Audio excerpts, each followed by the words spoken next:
amigos televidentes, una vez más con ustedes, trayéndole una nueva entrega de su programa Visión RD, enfoque social con perspectiva diferente, cumpliendo con el compromiso de informarles y además de eso, de cumplir con nuestra cuota de responsabilidad social que hemos asumido a través de este medio.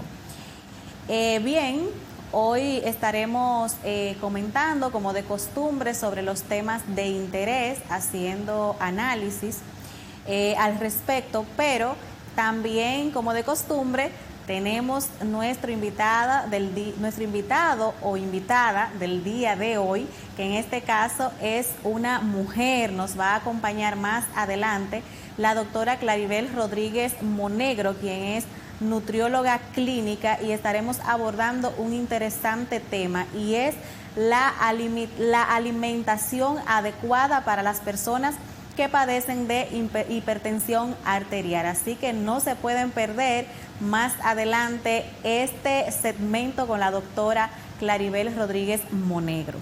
Bien, vamos a iniciar hoy hablando de vacunas y de COVID. En el día de hoy resultó ser que se anunció a través de los diferentes periódicos y medios digitales impresos la noticia de una convocatoria de emergencia por parte de la vicepresidenta de la República, quien además es quien encabeza la Comisión de Salud, o la Comisión contra el COVID-19, convocó a los diputados a una reunión de emergencia. ¿Con qué propósito?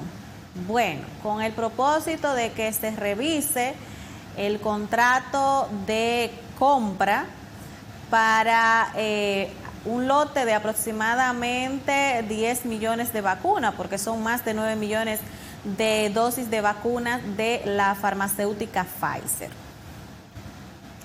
Esto ha despertado mucha suspicacia porque últimamente adquirimos 2 millones de dosis de vacuna, que es con la que se ha estado trabajando, y entendemos que se va a tomar un tiempo para que se agoten. La llamada de emergencia para la revisión de este contrato digo que ha llamado a suspicacia a gran parte de la población, porque con esto serían aproximadamente 33 millones de vacunas que contrataría el gobierno dominicano. ¿Para qué tantas dosis de vacuna? ¿Qué hay detrás de las compras de las vacunas? Bueno, no sabemos, pero parece ser que hay muchos intereses o algunas presiones también, porque se ha estado comentando mucho, aunque no una noticia oficial, pero sí se ha estado comentando el hecho de que las personas que se han vacunado con la Sinovac o vacuna china en el país, para viajar a los Estados Unidos se le estará exigiendo de todas maneras una prueba de COVID-19. ¿Y esto por qué? Porque los Estados Unidos no reconoce la efectividad de la vacuna Sinovac. Y bueno, pero es una vacuna que está aprobada y ha sido aprobada por la OMS. Se preguntarán muchos. Claro, sí, pero estamos hablando de una guerra económica y una guerra comercial en la que están enfrentados el gigante asiático, China, por un lado, y por supuesto que Estados Unidos de Norteamérica, la segunda potencia, porque ya yo la voy a nombrar la segunda potencia económica, porque ya es un hecho que China lo ha superado en ese sentido. Entonces, en medio de esa guerra estamos nosotros, los más vulnerables. Entonces, ¿qué pasa? Y conforme a lo que yo entiendo con el tema de la vacuna, que si bien es cierto, pueden haber muchos intereses económicos quizás detrás de las compras de la vacuna, pero también hay presiones porque Estados Unidos quiere que se le compren su vacuna. Después que nos dieron la espalda y nos dejaron encharcados con el gran problema del COVID, mientras ellos se abastecían de vacunas, se olvidaron de nosotros. Entonces ahora hay que buscar una manera de presionarnos y obligarnos también a adquirir su vacuna. Entonces, ¿qué pasa? Resulta que el Ministerio de Salud Pública ha dicho y se ha referido al hecho de que la población dominicana probablemente tendrá que someterse a adquirir una tercera dosis de vacuna. Bueno, sí, está bien, porque ellos hablan de las nuevas variantes y esto como una manera de lograr una total inmunización para los ciudadanos. Pero no es una tercera dosis de Sinovac, por ejemplo, para los que se pusieron la Sinovac. No. Esa tercera dosis es con AstraZeneca o con Pfizer, y así lo especificaron. Entonces estamos hablando que la República Dominicana hasta el momento es el primer país del mundo que está hablando de una posible tercera dosis. Y si a eso le sumamos la urgencia que ha demostrado nuestra vicepresidenta, quien encabeza la Comisión de Salud, para que se revise y posteriormente se apruebe el contrato de compra de este lote de vacuna de Pfizer, entonces estaríamos corroborando probablemente nuestra hipótesis de que hay una gran presión por parte de los Estados Unidos para obligarnos a comprar la dosis, en el entendido de que como para ellos no es reconocida la vacuna Sinovac, entonces para las personas que van a ir desde República Dominicana a Estados Unidos, si no se inmunizan con la Pfizer o con AstraZeneca, tienen que presentar su prueba de COVID-19, aunque esté vacunado con Sinovac. Y así es como andamos. Pero aparte de eso y de lo que eso significa para la ciudadanía, y del gran costo económico que representa eso para el país, hay que ver cómo el presidente va a manejar esa situación, porque de aprobar eso y de ser realmente cierto la contratación de aproximadamente 33 millones de dosis de vacunas, significa que eso tendrá un costo político también para el gobierno, para el Partido Revolucionario Moderno. O sea, hay que ver cómo es que van a manejar esa situación por los elementos que yo ya he explicado. El gran costo económico para el Estado y, por supuesto, el costo político, que es algo que debe evaluar también el presidente de la República. Sobre los intereses económicos que puedan haber de por medio sobre la adquisición de las vacunas, eso también es un tema que habrá que investigar y ver qué se está moviendo, porque en el Ministerio de Salud, desde esta nueva administración, se han destapado muchos escándalos. También en la gestión pasada, pero vamos a remontarnos a esta.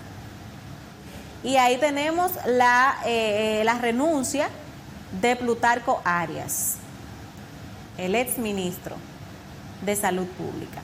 Y hoy nos estamos enfrentando también a la renuncia de la viceministra de Salud, la doctora Ibelice Acosta, el día de hoy, que dice que por razones personales fue su renuncia. Sin embargo, eso despierta muchas interrogantes en la ciudadanía y nos preguntamos, ¿pero por qué? ¿Qué pasa? Bueno, no tenemos la información concreta, pero sí hay algo que es evidente, y es que está habiendo o se está dando un gran conflicto entre funcionarios Ahí está sucediendo eso, esos enfrentamientos y las diferencias entre los funcionarios de gobierno es más que evidente y yo pienso que por ahí debe de andar el asunto también. Pero ya más adelante nos enteraremos porque aquí todo se sabe.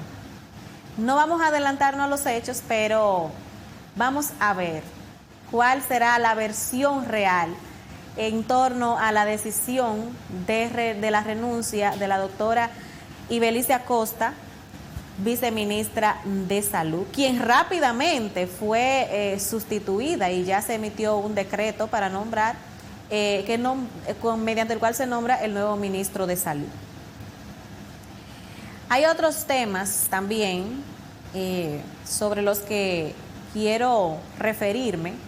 Y hablando de los temas de salud y del COVID-19 y de las vacunas, y es la reapertura presencial de las clases, que según el anuncio del ministro de Educación será este próximo 25 de mayo.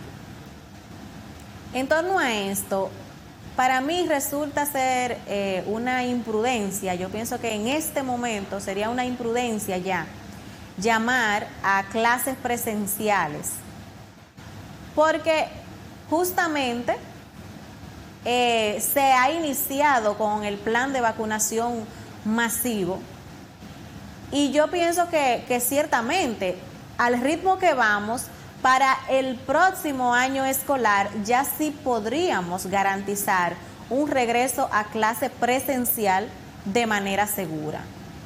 Pero este no es el momento indicado.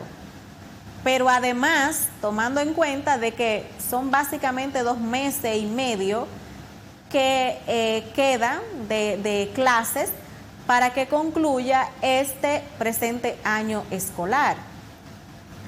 Ya no hemos manejado así y sabemos de las consecuencias que ha tenido esta nueva modalidad de educación que hemos tenido que adoptar producto de la pandemia, todas las falencias y debilidades que hemos tenido que enfrentar en ese sentido, pero en estos 2 meses que restan del año escolar no lo vamos a superar.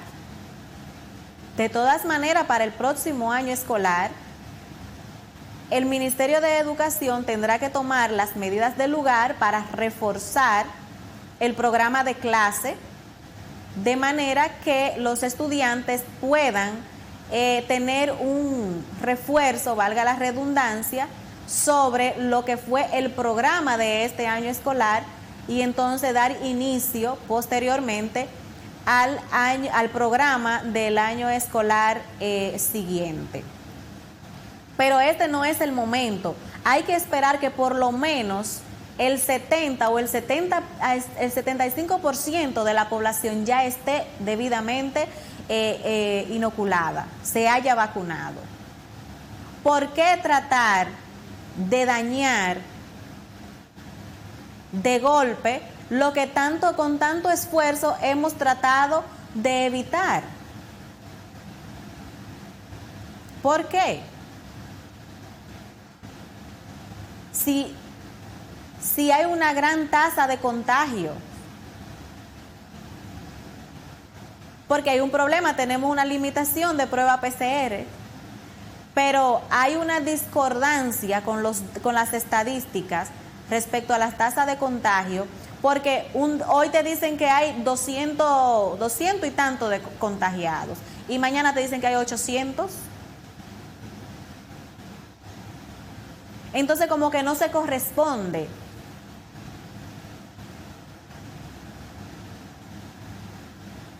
Pero definitivamente al ministro de Educación hay que hacerle un llamado, y es que tiene que asesorarse y planificar mejor en torno a las decisiones que vaya a tomar respecto a lo que va a ser el desarrollo del programa educativo y la modalidad en la que se van a seguir impartiendo las clases, tomando en cuenta la coyuntura presente, que está definida por una pandemia que estamos atravesando. Entonces, esa parte no la podemos obviar. Reitero, ciertamente se ha iniciado con el plan masivo de vacunación, vamos muy bien y probablemente ya para agosto, incluso el mismo presidente lo dijo, ya toda la población esté vacunada. ¿Y por qué no esperar agosto para el inicio del próximo año escolar? Ya, falta muy poco para que concluya este año escolar. Y reitero, no vamos a corregir las falencias y ni vamos a poder tampoco recuperar lo que hemos perdido, ni los niños van a poder obtener un dominio de contenido absoluto de este programa del actual año escolar. No hay manera de que se pongan al corriente. En 2 meses no. Lo que sí podemos es retroceder y tener un rebrote. Entonces no tiene sentido. Así que invitamos al ministro que lo reconsidere, que lo analice, porque si bien es cierto que los que están más emocionados con la reapertura de la clase presencial es Educa y es Ángel. Es un tema que es una decisión mucho más de interés económico que de interés académico. Eso es un hecho. Señores, vamos a hacer nuestra pausa comercial porque ya tenemos aquí a nuestra doctora y no se muevan que en breve regresamos con más contenido.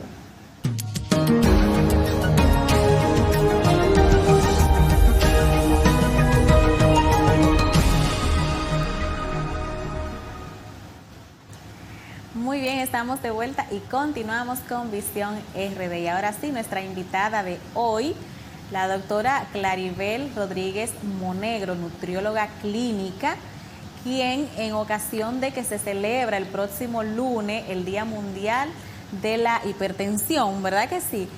Vamos entonces a hablar un poco sobre lo interesante que es conocer la alimentación adecuada para las personas que padecen de hipertensión arterial. Así que bienvenida, doctora. Bueno, pues para mí es un placer el poder estar acompañándote aquí en este momentito y con toda la audiencia de Mocavisión RD. Aquí, excelente. Estamos aquí en Visión RD por Mocavisión, canal 48. Para los que nos ven también a través de Facebook, y si tienen su momentito en casa y quieren vernos a través del monitor, ¿verdad? Eso de su pantalla, pues entonces que nos contacten a través de Mocavisión, canal 48. Muy bien, Clary, entonces vamos a hablar de primero de la hipertensión y de los grandes riesgos de la hipertensión para que la gente pueda entender entonces más adelante la importancia de una alimentación adecuada para quienes padecen de esa enfermedad y para quienes quieren evitar en lo adelante también contraer esta enfermedad. Así es. Resulta que, como tú dijiste, el 17 de mayo se estará celebrando el Día Mundial de la Hipertensión. Es impulsado por la Organización Mundial de la Salud. Y el objetivo es que las personas puedan crear conciencia acerca de la importancia de poder prevenir esta enfermedad o de mantenerla controlada en el caso de que ya se padezca de la misma. Resulta que, según la Organización Mundial de la Salud, dice que 1 de cada 5 adultos sufre de la presión arterial alta y que mueren alrededor de 9 millones de personas en todo el mundo debido a las complicaciones que puede producir una presión arterial alta, descontrolada. Entre estos riesgos hay un mayor riesgo de eventos o ataques cerebrovasculares. Hay más riesgos de sufrir de cardiopatías, de infartos, más problemas también de hipertensión, o sea, de enfermedad renal, perdón. Hoy en día hay muchas personas que sufren de insuficiencia renal o que están en diálisis porque se le ha dañado los riñones por una presión arterial no controlada. Resulta que la presión es como un enemigo silencioso, así como el cáncer, que yo digo que eso está haciendo dañito ahí sin tú darte cuenta, igual la presión. Uno puede convivir años sin darse cuenta que la tenemos alta, porque el cuerpo va a ir tratando de hacer las compensaciones de lugar.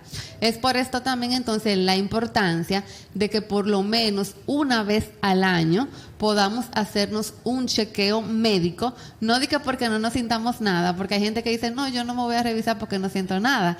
Es que el detalle está que cuando muchas veces ya tenemos síntomas de algo, es porque algo importante está pasando en nuestro organismo. Entonces vamos a monitorear esa presión arterial. Lo ideal en numeración es que esté 120-80 miligramos de mercurio o 12-8, como también comúnmente se conoce. Si ya la tenemos por encima en 13 o 130, 90, entonces ya tenemos que ir a revisar esa parte de la presión. Y sobre todo es importante que la gente sepa también, para que no confunda los síntomas, porque a veces uno dice, pero me duele la cabeza y me siento cansada, y tú dices, eso es el estrés, y no vas al doctor. Así Entonces, cuando tú sientas, ¿verdad, doctora, alguno de esos síntomas, aunque entiendas que eres una persona que trabaja mucho o que está bajo mucha presión, no te confíes siempre de achacárselo al estrés precisamente. Sería siempre oportuno una revisión para identificar. Así es, uno de los síntomas que puede producir la presión alta puede ser justamente dolor de cabeza, taquicardia, cansancio, o sea, sensación de que no estoy descansando, o sea, son muchos los síntomas, pero ya cuando tenemos esos síntomas, como les dije, porque fácilmente ya tenemos un tiempo padeciendo de la presión alta.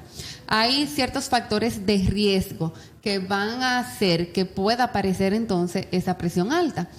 Hay algunos que no se pueden modificar. Por ejemplo, puede haber un factor genético, o sea, tenemos toda una familia que todas las generaciones sufren de la presión arterial, pero hay otros que sí pueden modificarse.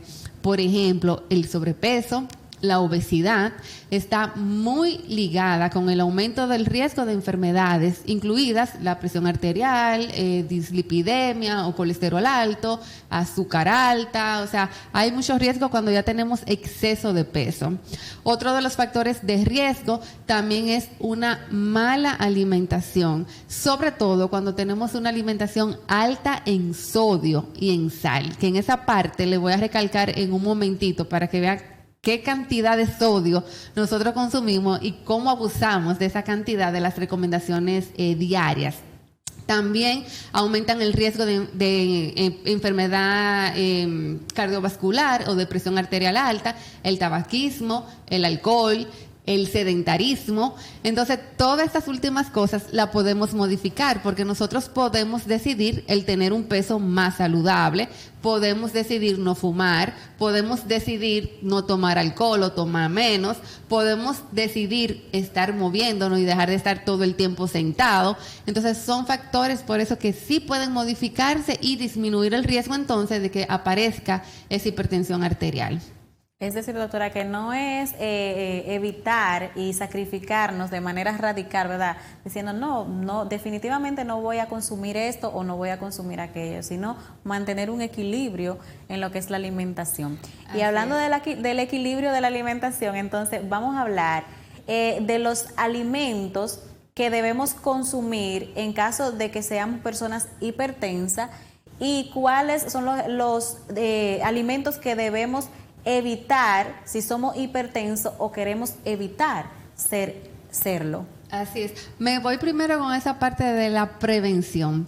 Si queremos evitar, o sea, como estamos diciendo, podemos modificar y podemos decidir, tenemos el control. Entonces, vamos primero a llevar un estilo de vida saludable, manteniendo un peso sano. ¿Cómo lo vamos a lograr? Bueno, pues lo ideal es que se puedan hacer 5 comidas al día. Primeramente, tenemos que disminuir el consumo de sodio y sal, como les decía. Resulta que las recomendaciones de sodio son de 2.300 miligramos o una cucharita pequeñita de sal de usar té o café de sal en el día. O sea, y aquí es donde me voy a detener a explicarle. No es que está permitido una cucharadita y además 2.300 miligramos de sodio. No. 2.300 en total. Resulta que la sal común, ¿verdad?, está compuesta de cloruro de sodio. Y el 40% de la composición es sodio. Por cada gramo de sal, estamos diciendo que es permitido una cucharadita al día y son 5 gramos lo que está permitido, ¿verdad? Y por cada gramo de sodio, contiene 400 miligramos, por cada gramo de sal contiene 400 miligramos de sodio. O sea que en una cucharadita tenemos ya los 2.000 miligramos de sodio. Pero si nos ponemos a calcular, a la hora que nosotros le ponemos sal a los diferentes alimentos, se cocina una carne, un arroz, se pone a hervir víveres, hiciste una pasta, hay gente que le echa a una avena, a la leche, hiciste un aderezo para las ensaladas, o sea, vamos sumando y vamos fácilmente a duplicar, triplicar y cuidado sin más la cantidad de esa sal, de ese sodio. Pero, ¿dónde viene también el detalle?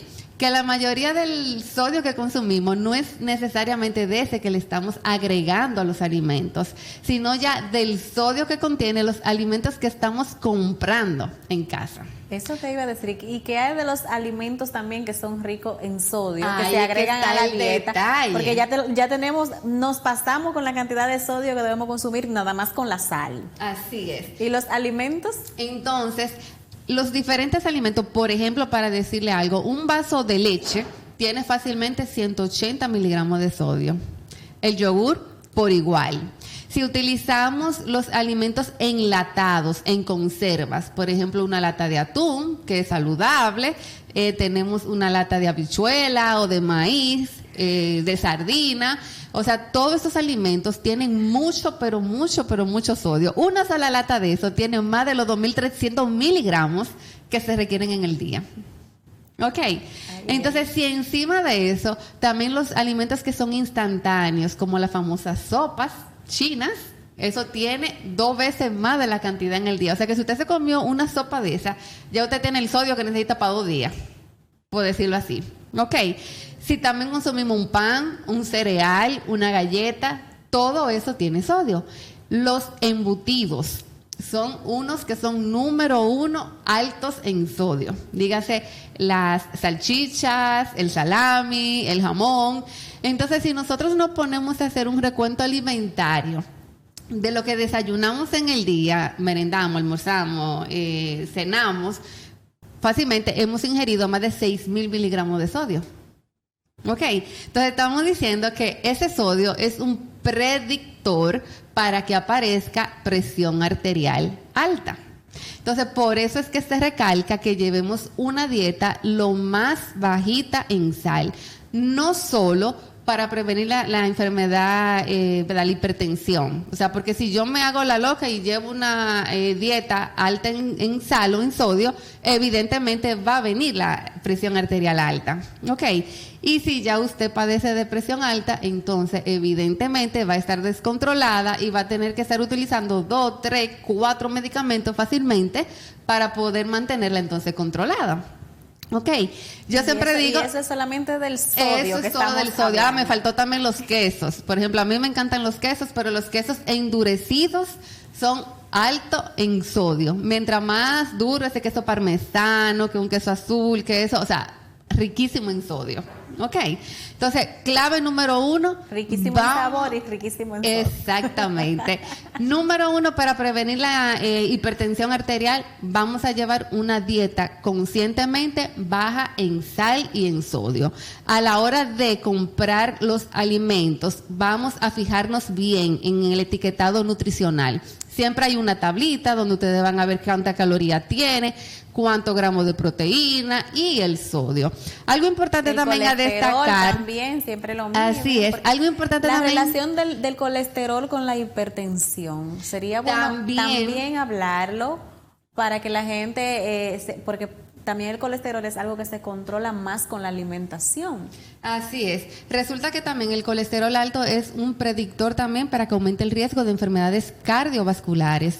Es una grasa que se va a ir depositando alrededor de las arterias de los vasos sanguíneos. El flujo de sangre no va a llegar bien a los diferentes órganos y aumenta el riesgo entonces de infartos y de eventos cerebrovasculares. Cuando llevamos una dieta también muy alta en grasas saturadas, entonces eso nos afecta mucho con la parte del colesterol.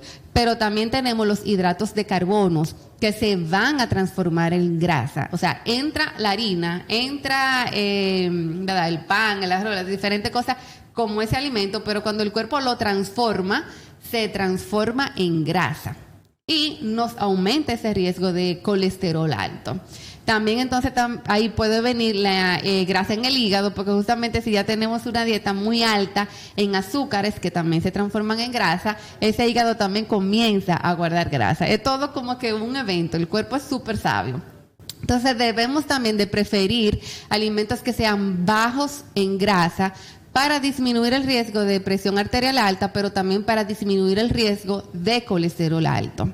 Entonces, ya en esa dieta saludable, o no me gusta llamarlo tanto como dieta, sino ese estilo de vida saludable, vamos a reforzar entonces con alimentos que sean integrales, que tengan un alto contenido de fibra.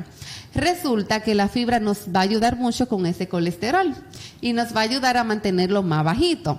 ¿Cuáles alimentos son ricos en fibras? Bueno, pues empezando, frutas y verduras.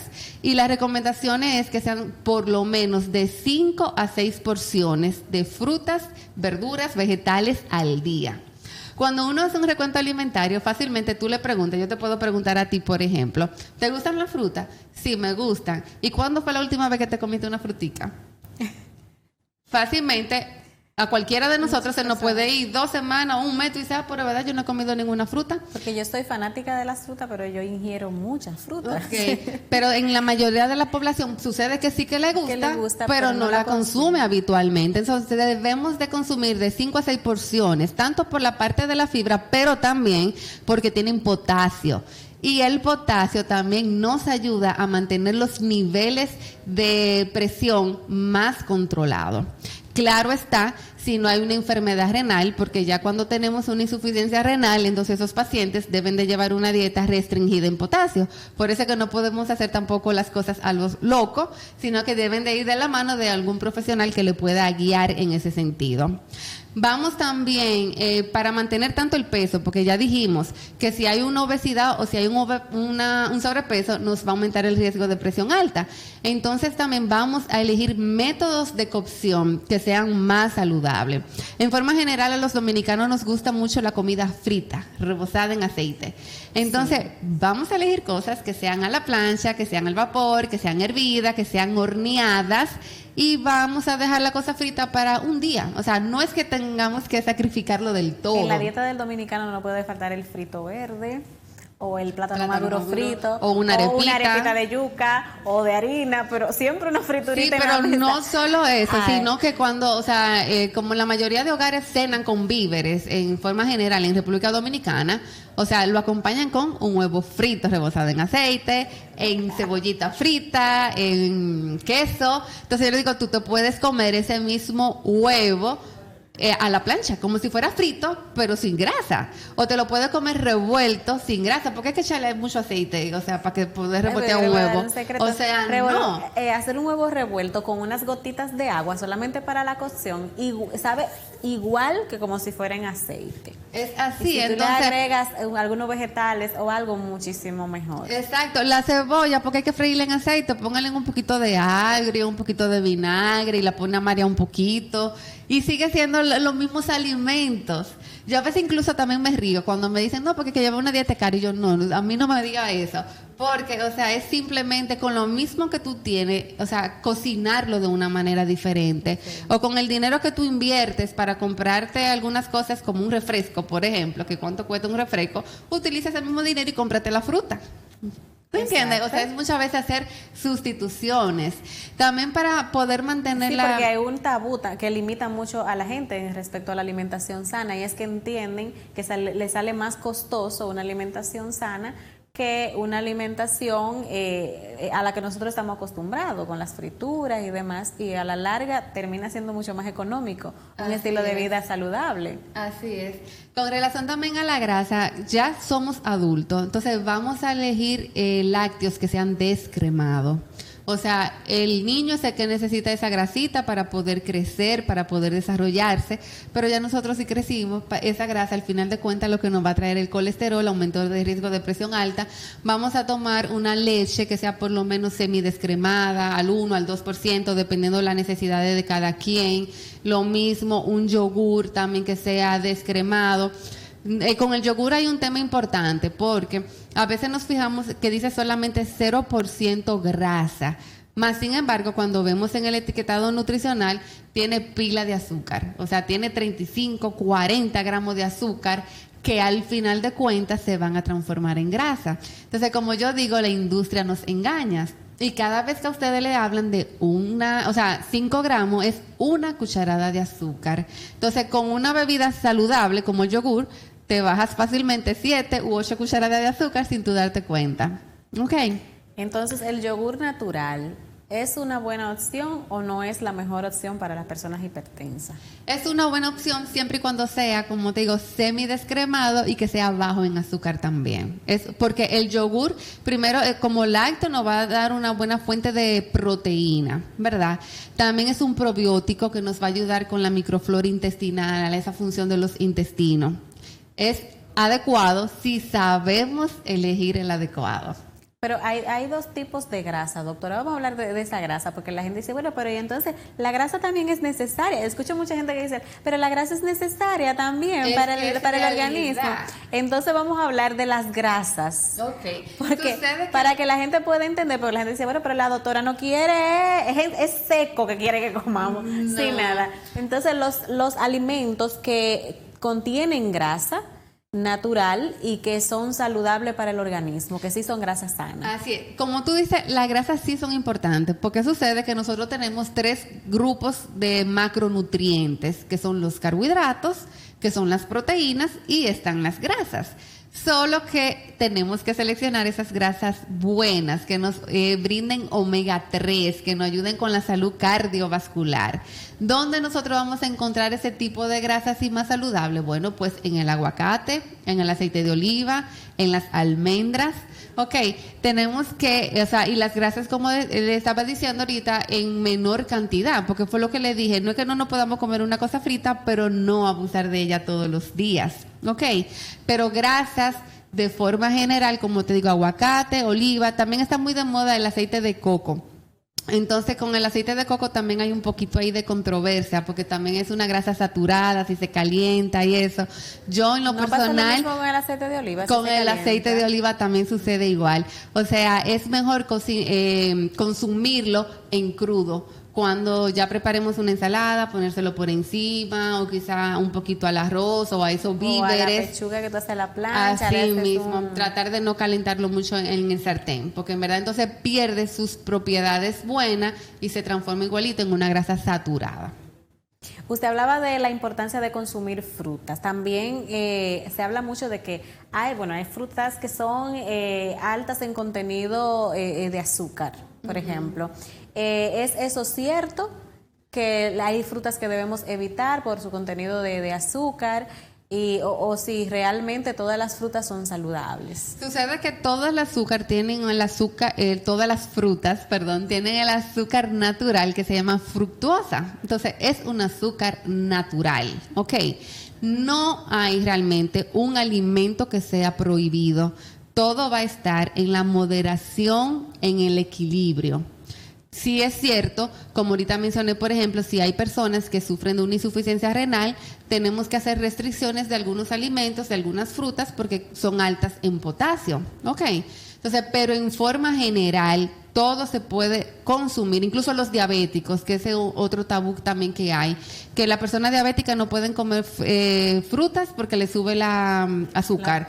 Más sin embargo, entonces quizás se toma un juguito de esa marca X en una latica o un cartoncito que tiene entonces los 40 gramos de azúcar. Ok, entonces no es la fruta la mala. Ok, yo por eso no soy amiga, por decirlo así, de los jugos. Porque si tú consumiste una naranja, te comes tu naranja y no pasa nada, pero desde que se exprime, se le echa agua y se le echa azúcar. Exacto. Lo mismo pasa con el melón, la lechosa, la piña. Para mí es el jugo más disparatoso en el sentido de que se licúa, entonces lo cuelan y le botan la fibra. No tiene sentido. Entonces mejor cómase su pedacito de piña. O entonces Doctora, no lo cuele. Para finalizar, porque a mí me está gustando mucho el mango. ¿Qué hay de cierto de que el mango engorda o no? ¿Qué sucede, Jacqueline? Ahí vuelvo y te digo, todo es la moderación, porque si tú te sientas con una ponchera de mango, que tú me digas, me bajé 6 o 10 mangos. ¿Cuántos mangos diarios yo me puedo comer? Ahí volvemos a la moderación. Tú te puedes comer 1 o 2 mangos y lo ideal, si estamos sobre todo en un régimen quizá para perder peso o son diabéticos, entonces lo ideal es que sea como acojolado, como decimos en términos dominicanos, que no sea muy maduro, porque mientras más maduro, entonces más azúcar va a contener. No que te lo coma verde, pero tampoco así tan maduro. Y como te digo, no es que te sientes debajo, como yo he visto gente, de que debajo de más fructuosa va a contener, para que la gente diga, bueno, ya acaba de decir que no es azúcar. Exacto. yo conozco gente que en los tiempos de mango cenan con eso. O sea, pero porque se bajan, No, yo no paso de 2. Yo entonces, 1 o 2 en el día, pero como me está dando mucho deseo de comer mango, yo quería saber porque tampoco quiero. No lo puedes consumir, pero como te digo, moderación. Bien, doctora, pues yo espero que la gente en casa, ¿verdad?, se sienta conforme y también hacer de conocimiento de todos los televidentes, la gente que nos sigue, que la doctora tendrá 2 participaciones al mes aquí en este programa y estaremos conversando sobre la alimentación adecuada para cada tipo de enfermedad, para tratar cada tipo de enfermedad. Entonces será interesante seguirla. La doctora Claribel Rodríguez Monegro, que tiene su consultorio en el Instituto de Especialidades Médicas, y ella le dará entonces las informaciones del lugar, doctora, su teléfono y demás, para que quienes estén interesados en visitarla, entonces hagan su cita. Así es, estoy en el 3er nivel del edificio profesional del Instituto de Especialidades Médicas, consultorio 308. Y el número de teléfono es el 809-578-6165, la extensión 238. Ahí estoy a la orden de todos. Perfecto. Siempre estaremos reiterando las informaciones de contacto de la doctora para quienes estén interesados en hacer su consulta, que siempre está de más, y recordarle a la gente que la salud debe ser preventiva. Primero usted va, hace su evaluación y la doctora que le ponga su dieta para que no entonces más adelante no se arrepienta y ya cuando vaya a buscar la asesoría médica del lugar no sea tarde. Recuerden que la salud debe ser preventiva. Señores, hemos llegado a la parte final. Gracias por haber estado con nosotros y será hasta mañana. Gracias, doctora. Gracias a ti. Buenas tardes.